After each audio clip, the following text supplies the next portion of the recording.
ఆకాశం గర్జించింది, రక్తం నదిలా పారింది, రణరంగం కదిలింది. ధర్మం అధర్మం ఢీకొన్న వేళ భూమి మొత్తం వణికింది, యుగం మొత్తం మారింది.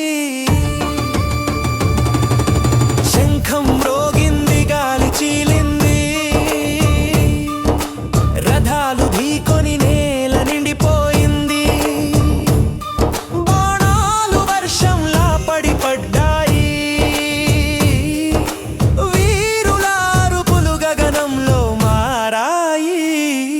కురుక్షేత్రం రగిలింది, ఆకాశం గర్జించింది, రక్తం నదిలా పారింది, రణరంగం కదిలింది.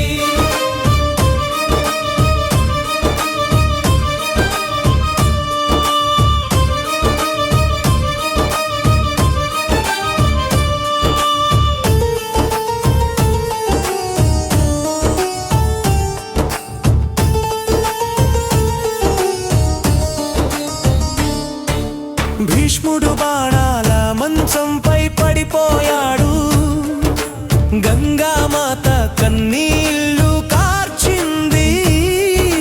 ద్రోణుడు కర్ణుడు రక్త స్నానం చేశారు, ప్రతి అడుగు రణరంగం రక్తం తాగింది.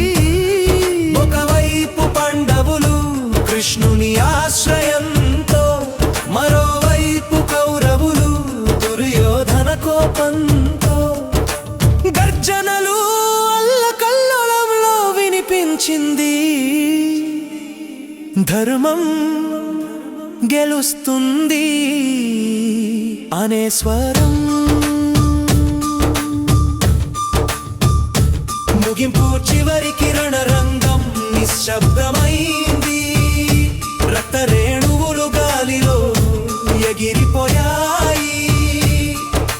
పాండవులు నిలిచారు, కౌరవులు మాయమయ్యారు, ధర్మం గెలిచింది, యుగం సాక్ష్యమైంది. కురుక్షేత్రం రగిలింది, ఆకాశం గర్జించింది,